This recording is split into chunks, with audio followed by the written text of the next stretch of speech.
I'm very, very pleased to have with us today a distinguished economist and thinker, Dr. George Corm. Dr. George Corm is a professor of economics, taught in several universities in Lebanon, but lately with the University of St. Joseph, was Minister of Finance in the government of Dr. Salim al-Hus, and has had his hand and his position and his ideas of reforming the Lebanese economic system. And we will be asking about that. He is a prolific writer, excellent books, top of the line arguments about not just pure economics, political economy, and in many respects, even cultural studies. It's a great pleasure to have Dr. George with us. Let me begin by asking you, Dr. George, what do you think this crisis is all about? Is it purely economic, political economy? Some people even call it an ethical issue. Where do you see the issues are? Well, the crisis today is basically one of a system built on corruption for so many years, and that was totally inefficient in spite of all the capacities and the possibilities of Lebanon. And the people who were governing Lebanon were living, they didn't have their foot on the soil. They thought that by just giving very high interest rates to depositors, this was enough as a policy, as an economic policy. And this has ruined the country. Today we have to foot the bill. Yes. It was 30 years of madness, craziness. The late Prime Minister Rafik Hariri thought that Lebanon was going to sign peace with Israel in the next few months or few years. I think he was intoxicated by his patronage, and so he didn't care, and he thought that our debt would be suppressed by Western countries because we would have established a relation with the state of Israel, the Zionist state. Yeah. The story, Dr. George, is that this crisis could not have exploded at such a magnitude that was not in the making for many years. Is there any structural, any reasons why this crisis had exploded now that was in the making for decades? Well, don't forget the drama of the 4th of August in 1920 now. Yes, in 1920. It was like a tremblement de terre, shaken earth. Yeah. And it created such damages in Lebanon in terms of life, in terms of traumas for many people. It's something unbelievable. Yeah. So it was literally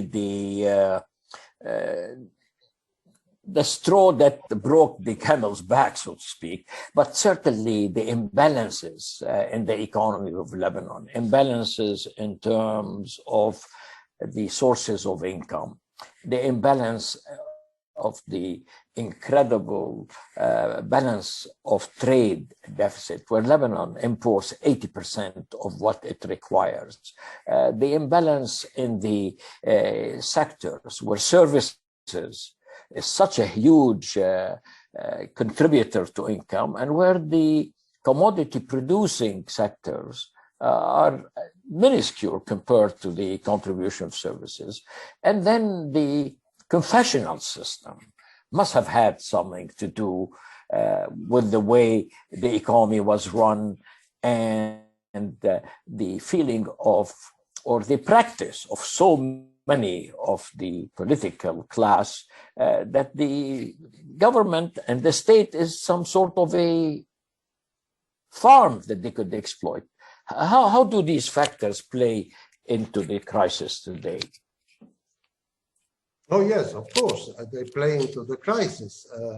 But if you like, it's the terrible shock of the explosion of the 4th of August last year at the port of Beirut that has also shown the incompetency of the people managing the states in general.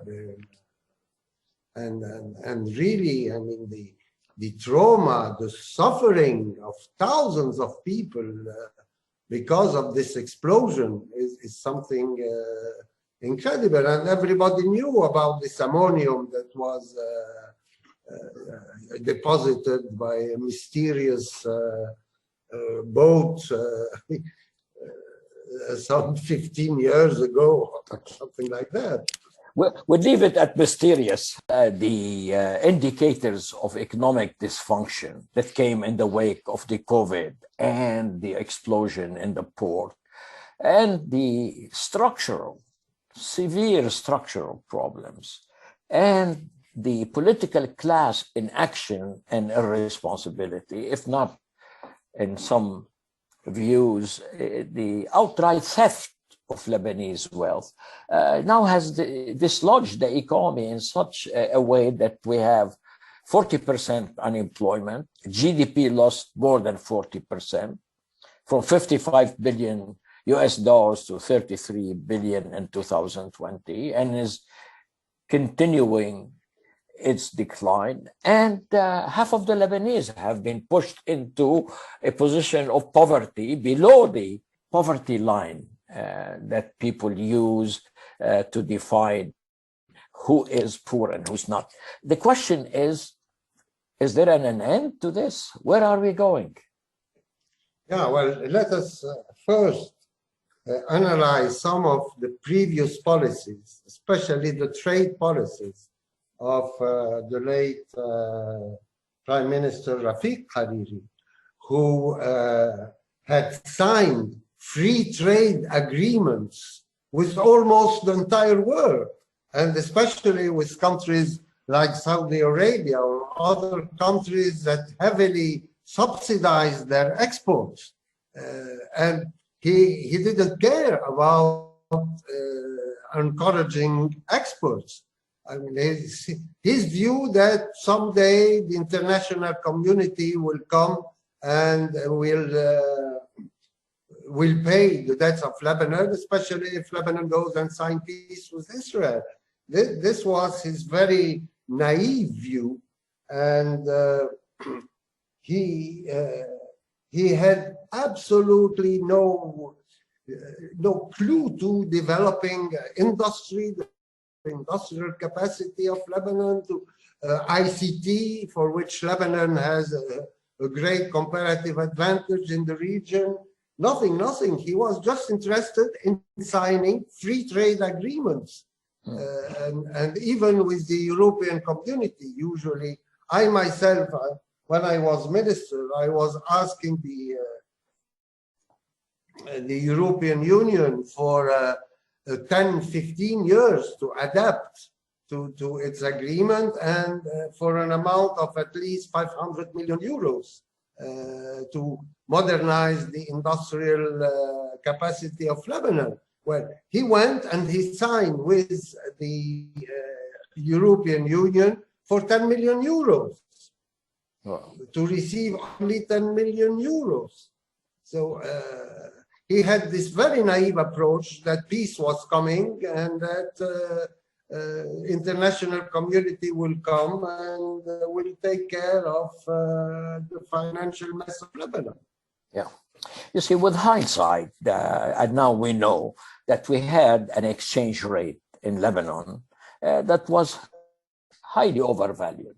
I mean, and an overvalued exchange rate means that it's good for importers because we can import things more cheaply, but it's devastating for exporters because they would make the cost of goods produced in Lebanon that much more expensive, that the Lebanese currency, instead of shielding or reducing the differences in cost between what we produce and what our competitors produce, these have militated against exports. Besides, there is a bias that has always been characteristic of this confessional economy.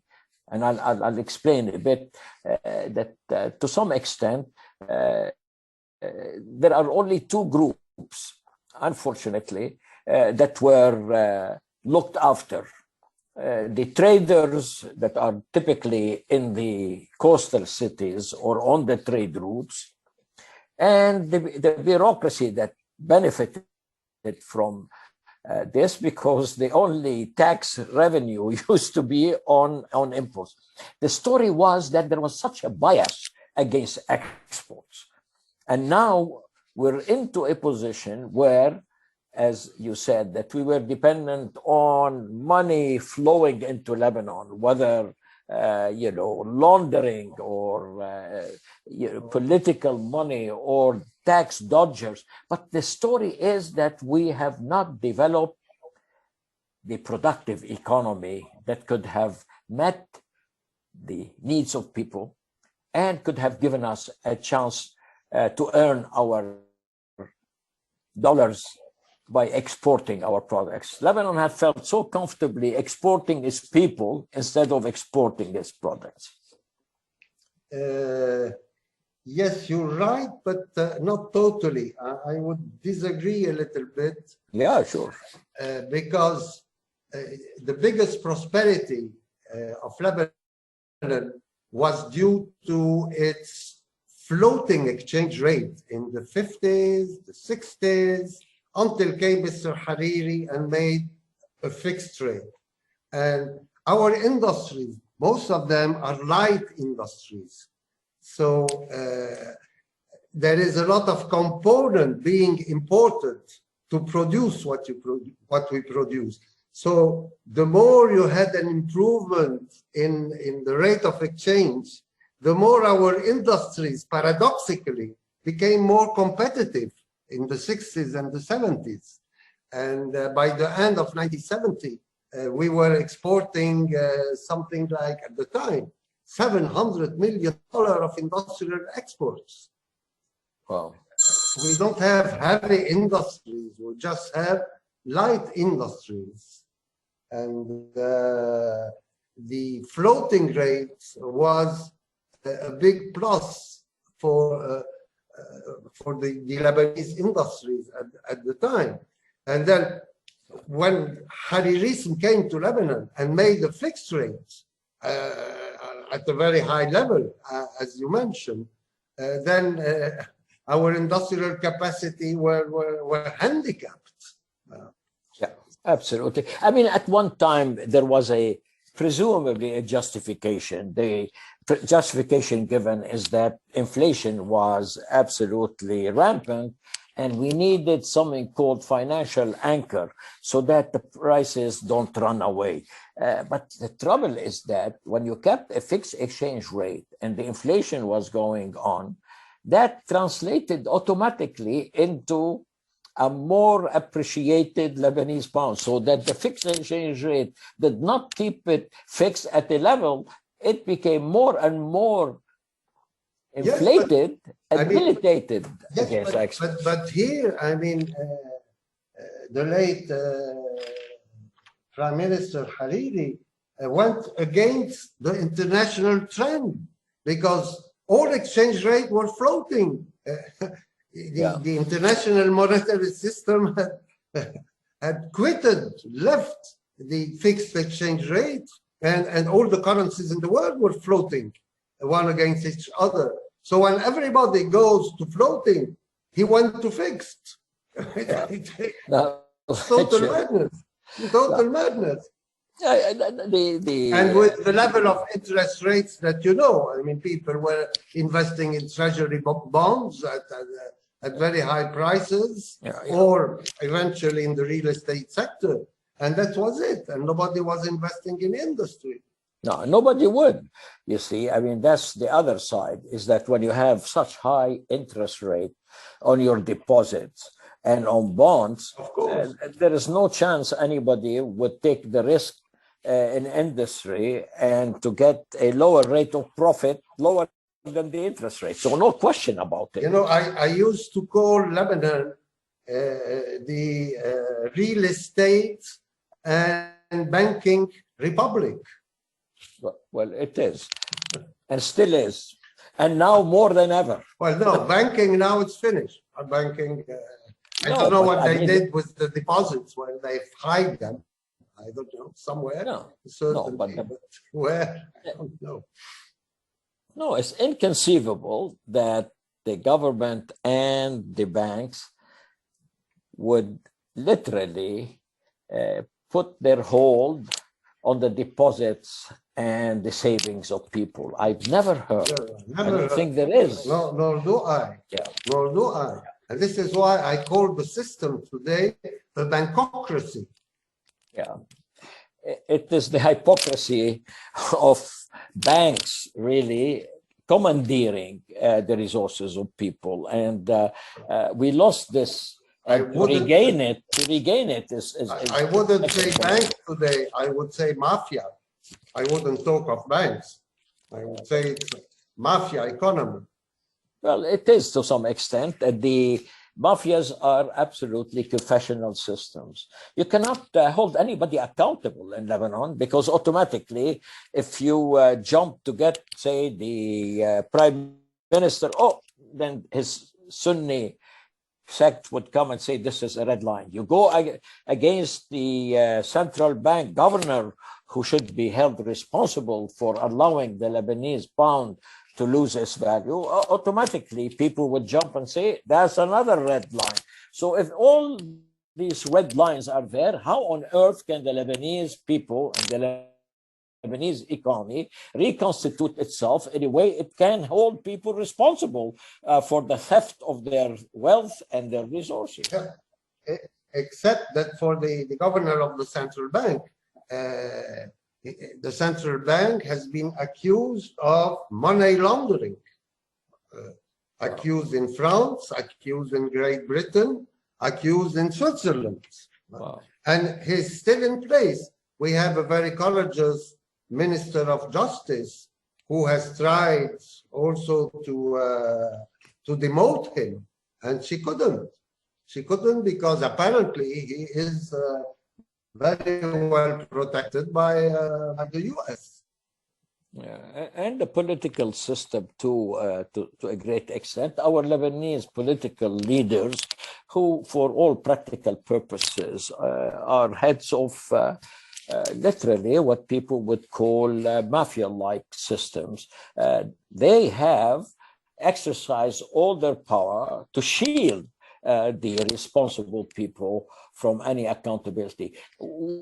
Why can't Lebanon, as has been demanded and has been to a great extent negotiated, hold a forensic accounting of where the money disappeared? Money does not, like water, evaporate. To every transaction, there is a payee and somebody who receives the payment.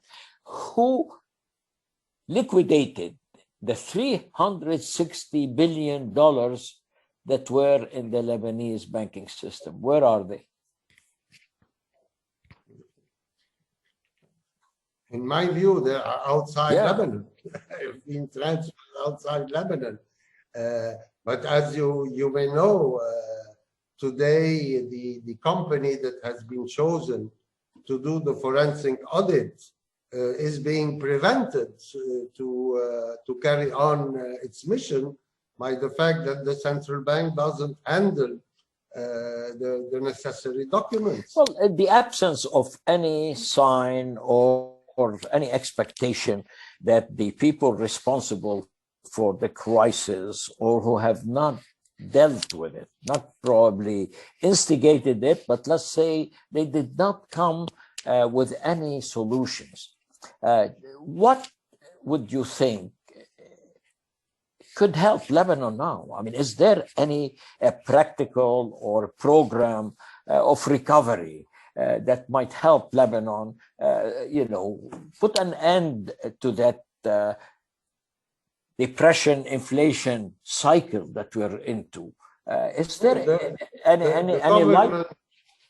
The government of Hassan Diab, with the cooperation of Mr. Alam Bifani, who was still at the time the Director General of the Minister of Finance, has put a very good plan that even the IMF has said this is a good plan. But then, of course, the plan has been paralyzed by the fact that we had the explosion last year on the port of Beirut, and now today we have a very clean judge, Mr. Tariq Bitar, who is conducting an inquiry to know what happened also in the port. And we are here. The Ministry of Finance still refuses the forensic audit. It's almost forgotten now. It's almost forgotten, unfortunately. We tend in Lebanon typically to always blame the foreign elements, and sometimes not without some justification. Is there a foreign hand in what's happening in Lebanon?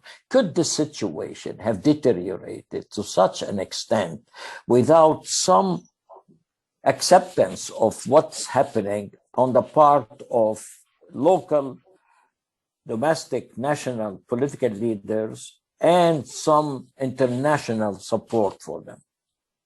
Oh, well, I would, the first personality that comes to my mind is the former President Jacques Chirac of France, who was so close to Mr. Hariri. He used to receive monthly payments from Mr. Hariri, and he protected him. He organized different international conference to support Lebanon. He organized Paris 1, Paris 2, Paris 3. Sadr. Sadr also was something totally inconsistent. And then, you have this problem in Lebanon that, for instance, in terms of building infrastructure, I remember a big American firm that came after the war, 75, 90. McKinsey? Was it McKinsey or who? No, it was one of the big American firm. Maybe his name will come to my mind. Estimated the amount needed for reconstruction in Lebanon to something like $2.5 billion. Billion. $2.5 billion. Yeah. Then came Mr. Hariri, was furious with this. Yeah. So he put it aside and he produced the plan called Afaq Al-Fain, Horizon 2000, to spend $18 billion. And today people have forgotten that Lebanon is 10,000 square kilometer large, and at the time it was 3 million inhabitants. But they took this bad habit to inflate the cost of anything, any investment, any. And it was all borrowed money to a great extent, and that's why we had such a huge debt Well, to GDP it ratio. was borrowed money because, again, it's the Hariri system organized something that could not last forever. It has put very high interest rates on the Lebanese pounds borrowing of the state, and people would go, they would borrow dollar at 6 or 7%, place them at 20, 30, 35% with a fixed exchange rate without any exchange rate risk, and would pocket extraordinary amount of money. Yeah, if it's fixed exchange rate, 30% on the Lebanese pound means you're getting 30% on dollars. When the international interest rate was less than 6%. Exactly. I made the calculation of the difference. It's a huge amount, but billions of dollars. It's huge. Now, the story is that, okay, we are in the throes, we are in the midst of a major fundamental survival, crisis. What can we do? Lots of people are banking on the IMF, on France. How serious this could be a solution? Well, I doubt very much, because again, I mean, since the time of President Chirac, French support for Lebanon was to create a dependency on foreign support. I think the government to which I belong with President Hoss and the President of the Republic, General Lahoud, I didn't ask a penny from anybody. I didn't ask a penny. While these were very difficult times where we were kicking out Israeli occupation in Lebanon, I didn't ask a single penny. And I reduced interest rate from 22.5% on 3 months T-bill to 14%. And I paid something like $1 billion of arrears of the state to the private sectors, to the hospitals, to the contractors, and to those who has been expropriated for public utilities. So this shows you how this country was badly managed. Yeah. I mean, we couldn't be in a crisis today if there were no waste and there were appropriate policies. We could at least have made a band for the Lebanese pound to fluctuate inside the band. Yeah. The entire world was on floating rate, and we stupidly went to fixed rate. Yeah. I remember you have come up with a number of suggestions and programs, one of which is that, yes, the public finances are not well managed, and our need for borrowing was to some extent quite a bit rooted in the fact that the government is not raising sufficient revenues. What objections do you have about the Lebanese tax system that has failed to generate sufficient revenues to meet the obligations of the government to administer and finance services? Well, the biggest scandal here is that you don't have a unified income tax in Lebanon. Yes. You pay income taxes separately, real estate here, commerce here, industry there, etc., and not a single income tax. So you don't cumulate your various revenues, which makes that the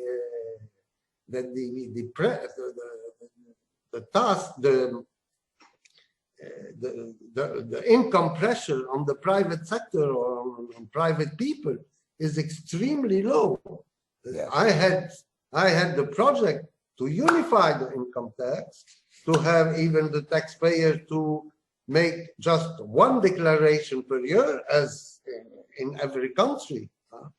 But this was sabotage also, and was never implemented when I left. Yeah. VAT was implemented, and I prepared it with the help, technical help of the European Union. People were laughing at the beginning, ha ha ha, Lebanon would never be able to implement a VAT system. And I remember I used to say that, well, if Tunis and Morocco has implemented VAT, there is no reason why we shouldn't be able to do it. And we did it.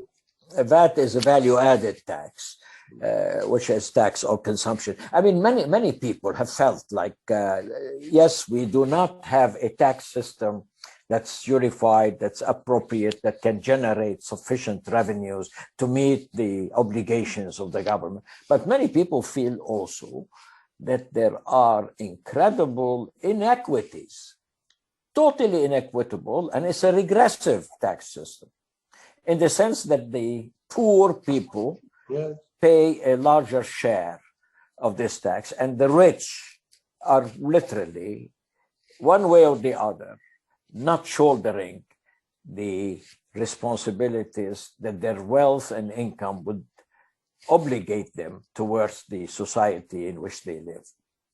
You know, how do we deal with, first, the fact that very few people are paying taxes? Tax dodging in Lebanon is legendary.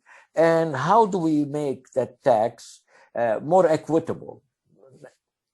Yeah, well, I remember under my government, we took measures to increase the amount that the workers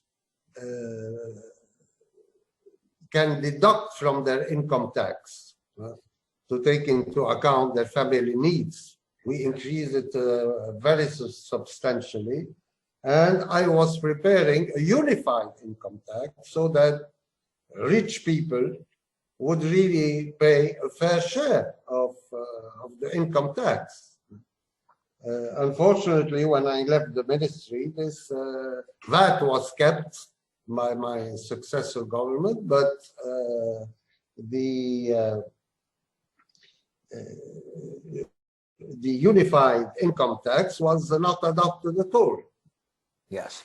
Now, you know, several people saying that even if we have a progressive income tax, even if we have a unified income tax, even if tax compliance is high, quite a number of Lebanese make their income outside Lebanon. That what would work here is not an income tax, that we need to have a wealth tax. Tax on wealth, even a small 0.5 percentage point of the value of wealth, we could collect the full deficit. ESCWA, which is the United Nations Economic Social Commission that's in Beirut, has undertaken a study where it showed that 0.5% tax on wealth, when you have a comprehensive accounting of this wealth, is sufficient to raise enough money to pay all the deficit that we don't need to go into debt. Yes, yes, absolutely. Just the fact to unify the different income tax that you have now to making a single income tax on your total revenue, this would bring in a lot of additional receipt to the state. There is no doubt about that. And you know what happened also was ridiculous after the war from 75 to 90. Mr. Hariri came and he reduced the income tax. Yeah. The income tax at the time was going as high as 43%. He reduced it from 2 to 10%. Yes. And then I raised it. Again, at least from 2 to 20%, but we've never seen after a war governments reducing taxes. Yeah. It's ridiculous, absolutely ridiculous. It is. Okay, but yeah, sorry, go ahead, George. No, and then you always have a special tax for those people who has become richer during the war. Yeah. The story is many Lebanese feel that, all right, there is a lot of room to improve and reform the tax system. And the willingness of the Lebanese to pay taxes is not independent of their confidence that whatever money the government collects will be spent wisely and appropriately. And many people feel that there is a lot of waste in government, and more importantly, a lot of fraud and graft. And that there are legendary stories of monies, huge billions of dollars allocated to build universities that were never built, to construct roads that were not constructed, to establish hospitals in the qada, in the different governments. That was not. So to what extent are these independent or need to be brought together? No, I have some reservation about this statement. What I used to say to people when I was minister, and they were complaining about public services not working properly, I used to say to them, well, look, if you want to have public services, like France have it, or Sweden have it, or Austria have it, then you have to pay not 14% of GDP as taxes. We have to go as high as 40% of GDP in taxes. Then we can give the same quality of services that country of OECD region could give to their people. But as long as it is so low and you don't agree to any increase in income tax, I'm sorry, you receive the public services that can be given with such a low level of taxation. That's it. You're absolutely right. I mean, you want to really get the services that other European and advanced countries, you should have the same tax ratio to GDP they collect. But still, the issue is, to what extent has Lebanese political class dipped its hand into public purse that makes lots of Lebanese worry and wary about whether they should contribute these percentages? No, but look, the habit was taken. If you like, before our war, 75, 90, we had a budget surplus. Under President Fuad Shihab, taxes were paid, and the tax rate was going as high as 34%. It was not a joke. When Mr. Hariri arrived, is that, as I told you, the thing costing, for instance, reconstruction estimates $2.5 billion was changed to $18 billion. Yeah. So any infrastructure that you would develop would cost 10 times its real cost.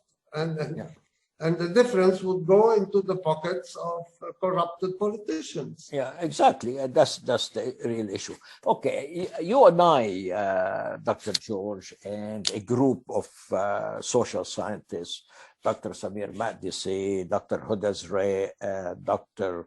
Nwayhid, and Dr. Bizri, we're getting together trying to see if there is a way we can reconstruct, reconstitute, rehabilitate the public finances in a way that would allow Lebanon to extricate itself from this grip of cumulative recessions that are coming, and the story is getting worse. We have inflation that triggers depreciation that requires really further depreciation as inflation is fed. We have a vicious circle. Where do we break it?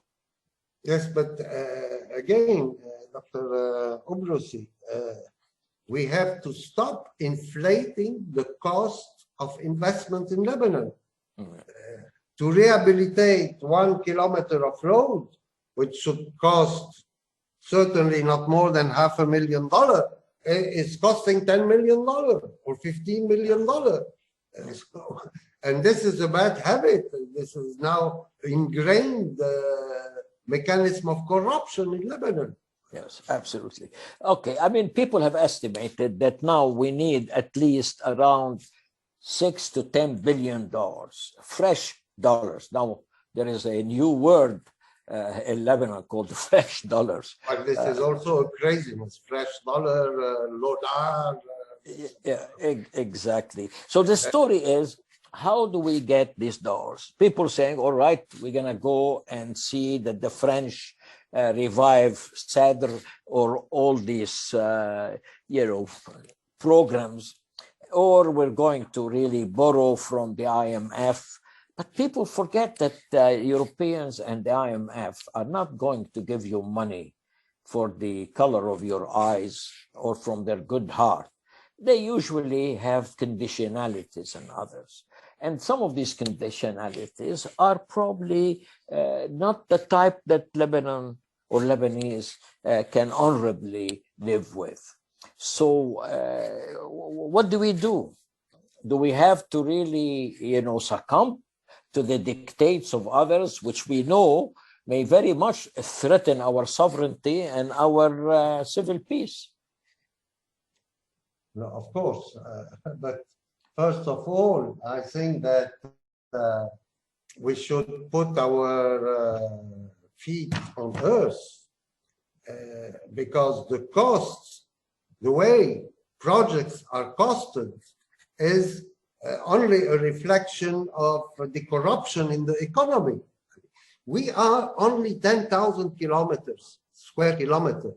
When I see the figures of the investment required to upgrade our infrastructure, for instance, it seems to me that we are a huge country of 40 million people of 200,000 square kilometers. It's a scandal. It's a scandal with 10,000 square kilometers. It's a mini state, Lebanon, mini states. So all this has to stop. And all the conferences, Paris 1, Paris 2, said and not said, was just maintaining Lebanon as if Lebanon was a huge country needing billions and billions of investment. No, look at the map. What is Lebanon? It's so small a country. So we have to get back on earth and to have cost control. Yeah, there are some people who are arguing there's some silver lining. There are about three lights at the end of the tunnel. One of which is that we have the new findings of oil and gas. Two, that to some extent we have not tapped or garnered or nurtured or exploited the economic depth that Lebanese all around the world, and as you know, there are more Lebanese outside, maybe 2 to 3 times than there are in Lebanon. And these people, and I can speak for myself, that we may be in Canada or any part of the world, our hearts are still and our concern are still focused on Lebanon, where we grew up, where our families are.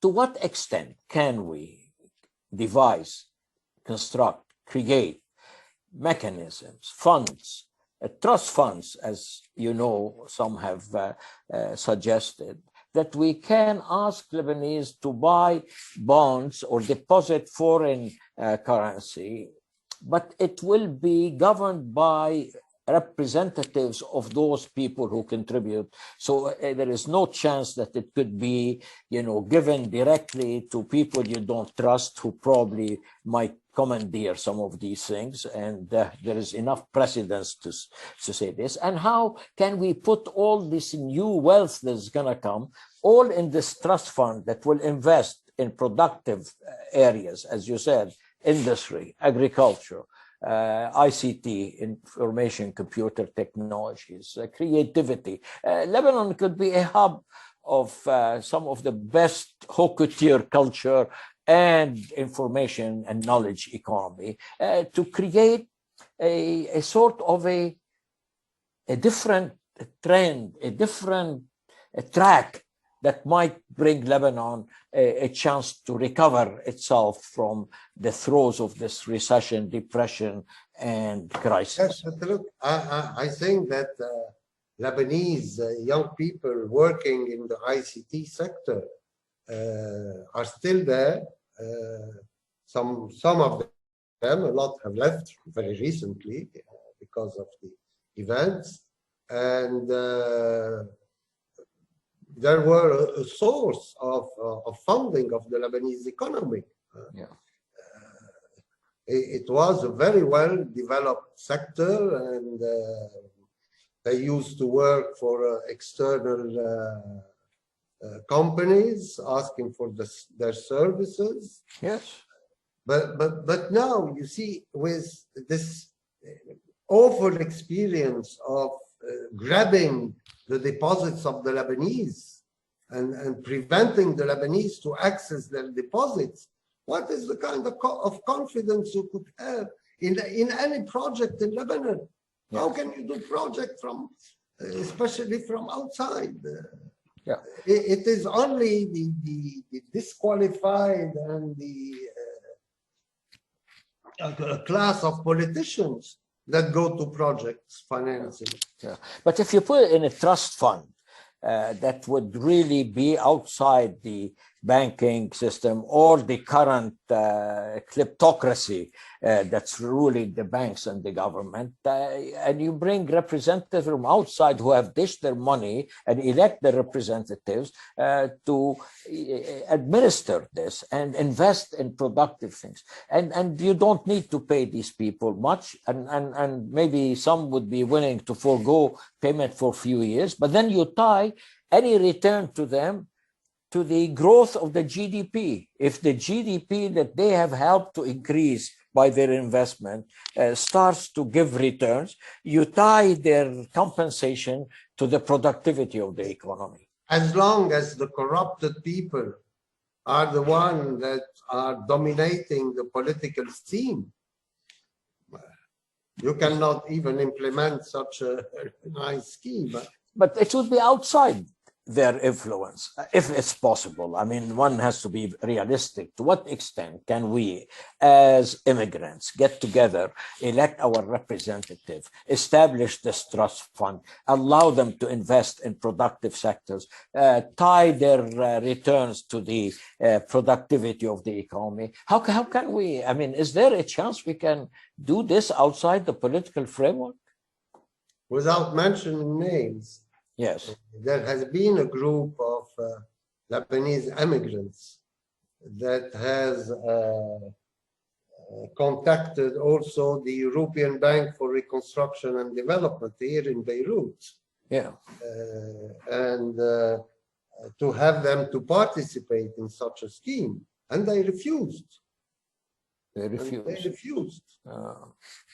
But I mean, do we have to, does this trust fund has to, if it was going to operate, it has to take permission and work with this corrupt class? Can they work outside their framework and control?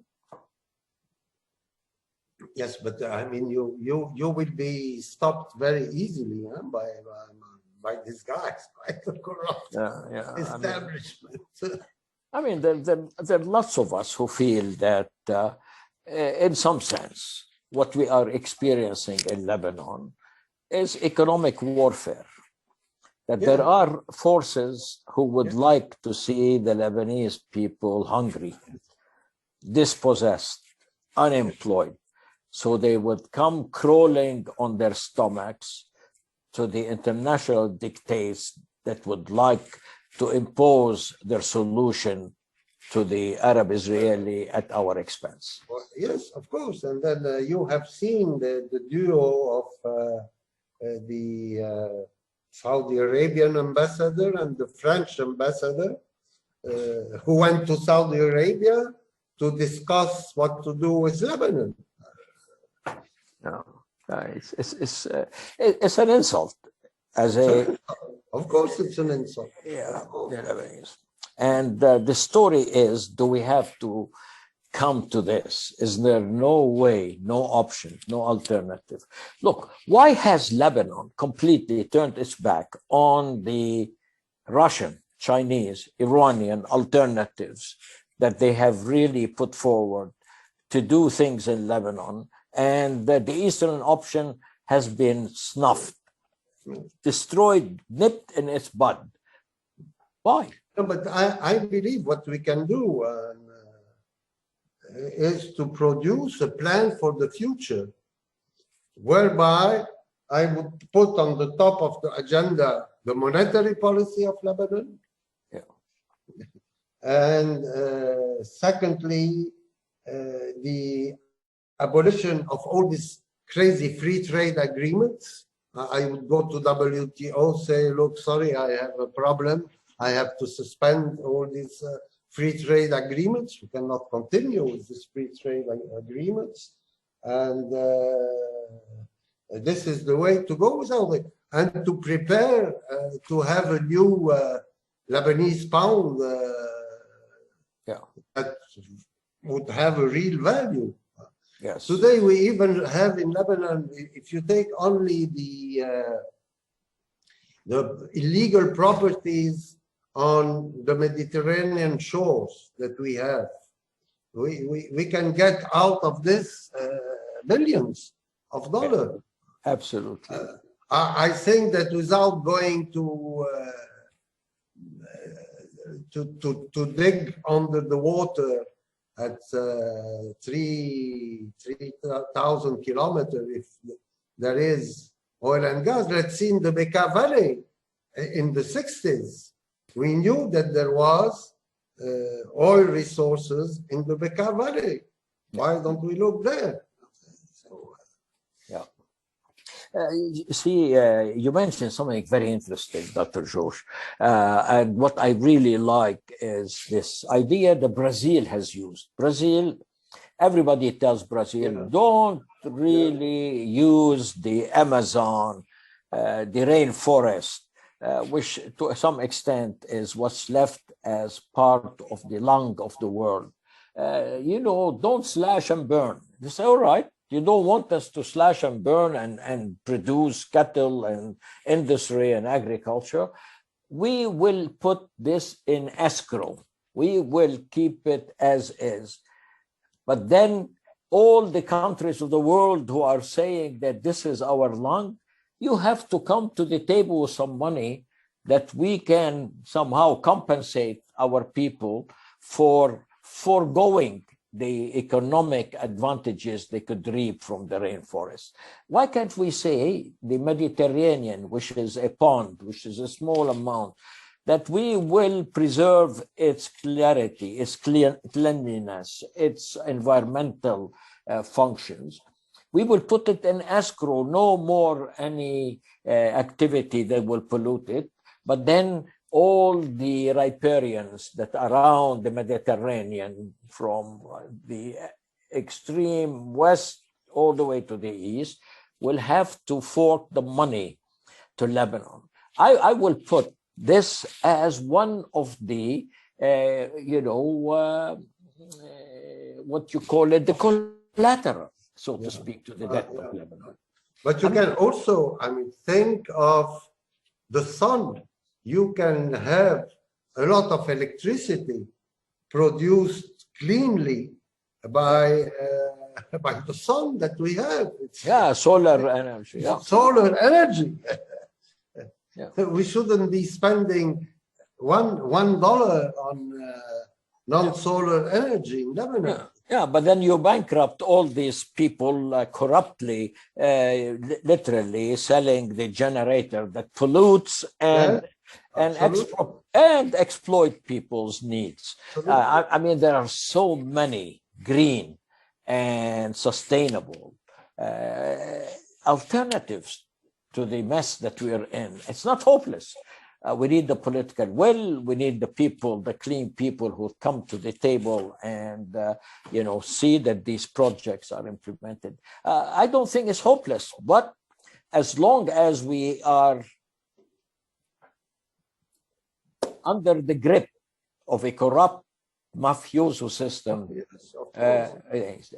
if the people of Lebanon have any chance to wrestle the power into their hands, and if they will extricate themselves from that clientelist system that makes them in servitude to their sectarian and militia leaders, that's the option. And in the absence of this option, our future is not very bright. Yes, unfortunately. What would you say as our last things? Are you optimistic, pessimistic? Are you willing to gamble on the Lebanese people who have been called, the best example of survival and resilience? They have extricated, reborn again from the ashes. Why can't they do it this time?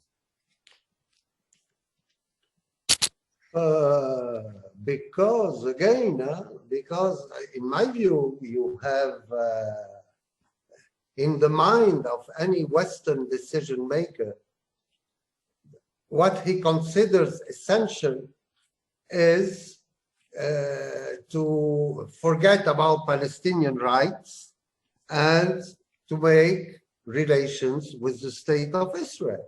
Yeah. This is what is in the mind of any decision maker in the West, unfortunately. Unfortunately. And this would be the end of Lebanon also. So, we have come to an end of our program. This has been a fascinating discussion, and we couldn't have done it better with anybody other than Dr. George Kurum, who is not only a par excellence, one of the top intelligentsia of Lebanon, but also a person with experience in policy making, who sat in the hot seats of governments. Maybe this is just one session. We will be hoping that you will join us in other sessions. Absolutely. I wish you all the best for your activities. Great activities. Please continue. Yeah. Okay. Thank you. All right. Thank you. Thank you, Dr. George.